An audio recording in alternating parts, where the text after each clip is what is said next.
Hello, and if you were one of my wonderful subscribers, welcome back. If you are new here, my name is JAKS, and this is my channel where I share my infertility, IVF, adoption, parenting, and now pregnancy journey with you all the while sprinkling in some science, some knowledge so that you feel better about the choices you make in your own journey. Today is my 11-week pregnancy update.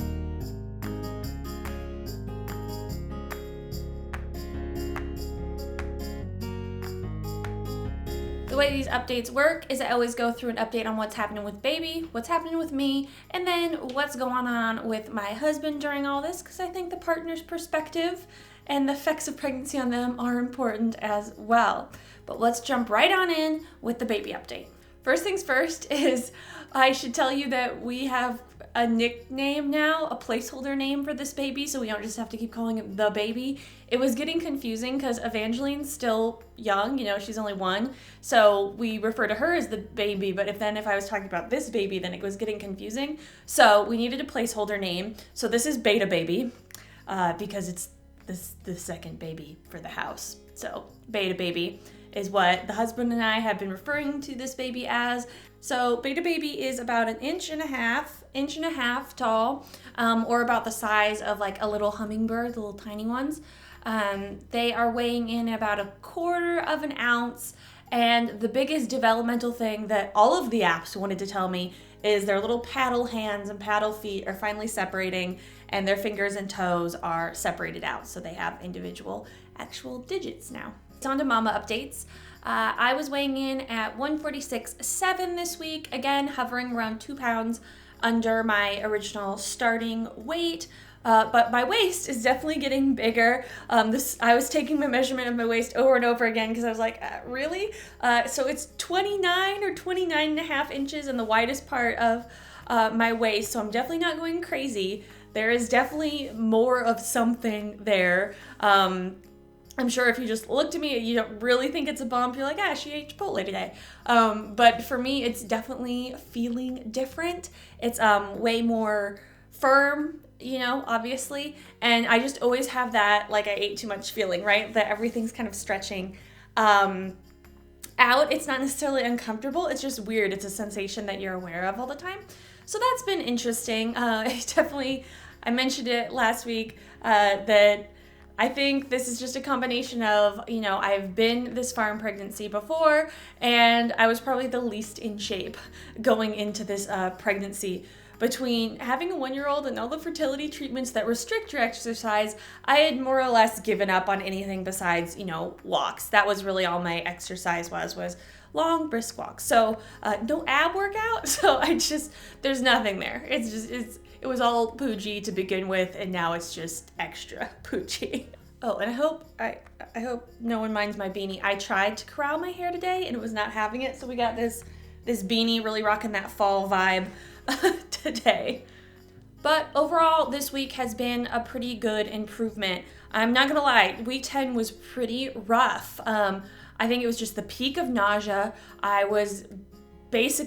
I had insomnia, I was waking up at least once, if not multiple times a night with nausea, and I was crashing off my IVF drugs. So it was just a rough week, to put it lightly. So injections stopped the first day of week 10, and then it was week 10 and 11 just kind of were bad. I say were because on the tail end of this week, I introduced Unisom and B6 into my nighttime routine, and you can check your doctor's guidance, but my cheat sheets for medication said take a half dose of Unisom, and you can do that like throughout the day. You can do that 3 times a day, but I'm already pretty fatigued, so I didn't want to become more tired by taking Unisom. Whatever. Point is, now about 6 out of 7 days a week, I am getting through the night without nausea. I may still need to get up to pee, but that's way better than getting up and, having to go eat something and sit through the nausea and all and getting back to bed. Like stumbling to the bathroom and back is not a big deal. So I'm very thankful that I am now sleeping because like I said last week, like I can't not sleep and not eat. Like I need one of those things. And I think because I am getting more sleep, the fatigue is lifting. I definitely am still a little more tired than normal, but that's more of what it feels like. I'm a little bit more tired, not I'm exhausted all day as soon as I get up, that kind of thing. So definitely some improvements there. Overall, the nausea is getting better, and I don't know if it's because I've controlled it during the night, so it's not just this 24/7 kind of feeling dragging me down, but I'm at least getting one, what I would consider full meal a day now, which again is helping.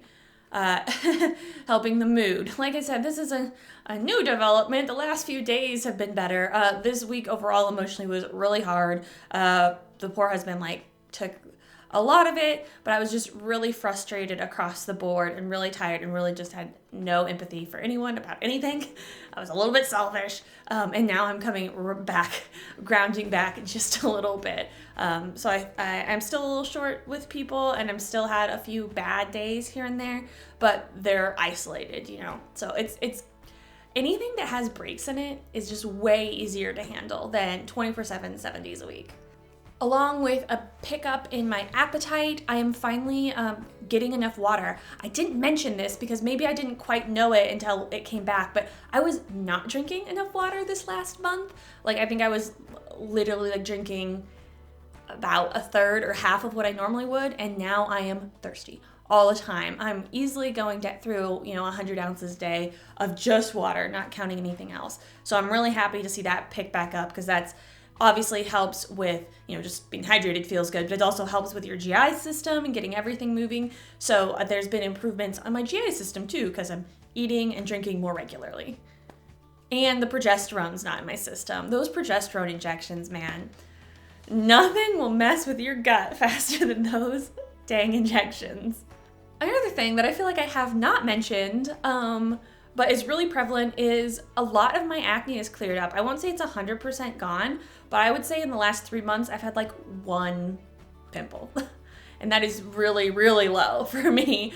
Normally I would deal with a lot of acne right here in my T-zone, and it has just been gone. So that's been a nice perk. It's a nice perk. I feel like some of these first trimester stuff is just all downer stuff. I don't feel good. And so I'm trying to find some bright spots in there. Another thing that has developed this last week is some growing anxiety over next week's appointment. So I always film these at the end of week 11, so I'm in my 12th week right now. And at the beginning of week 13, I have my 13-week appointment, which is where we got told about our loss in our second pregnancy. So there's just some mounting anxiety about that. If we can get past that appointment, then we're farther than we've been, and it would give me a lot of comfort, as every healthy appointment is. But I just think the farther you get from your last appointment, and the closer you get to the next, your anxiety just mounts a little bit when you've gone through multiple losses, and those appointments are always where I get told bad news. So I am trying to be reasonable and say, my nausea stuck around the appropriate amount of time. It's dwindling at the appropriate time. I'm obviously getting bigger, which in theory should mean baby is getting bigger and stronger, but it's really hard to do that backpedaling when your brain just screeches at you that this is bad things are going to happen, That's just the conditioning of past trauma. And so all you can do, I think I've mentioned this before, you can't undo that trauma. All you can do is bring yourself back down. So that's a lot of what this week is, and a lot of what next week will be, as well as just trying to keep that anxiety at a reasonable level, while acknowledging that it has, it's a fair basis of why that anxiety and worry is there. So by the time this video goes out, hold on, let me do some math. Yes, I'm pretty sure this video goes out the day of that appointment. So you can send me good vibes on this video. You can pop over to Instagram. I'll make sure to do a story that day. I'm not overly active on Instagram. I'm not a cumbersome person to follow. I post maybe once, twice a week maximum. But if you go follow me over there, you do get up-to-date information, whereas these always run a week or two behind. So just FYI, if you want to. No big deal if you don't. I'll always post stuff on here too. But yeah, you can go follow me over there if you would like. And finally, the husband update. I alluded to this earlier. there's been a noticeable uptick in like me being emotional. I will admit that. I think it's pretty good that I've made it this far before I turned completely irrational. But he has been dealing with a lot of fallout from me, just emotionally, and he's doing his best.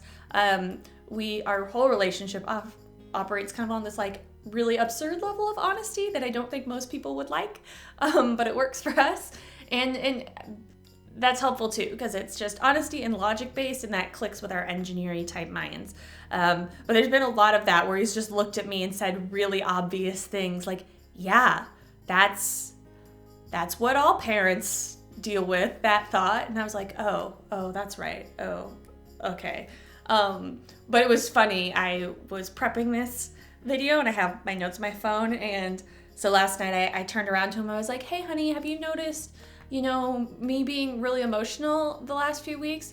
And he just goes, yes, and goes back to his computer. And I was like, okay, just wrote down really bad. Like, there was just no hesitation. There was no like sugarcoating it. It was just, yeah, you've been kind of, so that's okay. Like I said, things are improving as I get to eat. I know it's days where I really can't eat or I've had a really bad night, just normal human stuff. So not hitting myself too hard about it or not trying to be hard on myself or anything. I'm just like, okay, this is part of it and it will get better. Other than that, we have started discussing baby names. So they have like all these fun apps. So I'm on the apps, and they surface a name and they like, and then if I nix it, I just nix it. But if I think it's okay, I say it out loud, and we play this game on the way to the daycare a lot, where I'm like, okay, let's get through, 5 or 10 names on the way to the daycare. And there's some emerging patterns. One, I love British names. Next pattern, he hates them. So, I just bring up all these cute little names, and he nixes them right away. We do have a few top contenders, but yeah, obviously we'll wait to share that till a little bit later. But yeah, it's picking names is fun. I bring this up now because we didn't really have to talk about Evangeline's name. We had agreed on Evangeline a long time before we had even really started trying. That was just a name we'd both agreed on, and I stored it in my memory, and we went on our merry way for 3-4 years. And then so we talked about her middle name, and it was a few days of discussion to get her middle name down. But we struggle with boy names more, and we just there's nothing in our back pocket. We're like, I've always loved this name. So this whole navigating the name choice thing is a little bit new for us. If there's any really good apps for baby names, let me know. I'm just using the ones in my pregnancy apps, and they're okay, but I'd love to be able to sort by or filter by popularity or gender neutralness or anything like that. I don't see a lot of those options in there, so you can leave those in the comments below.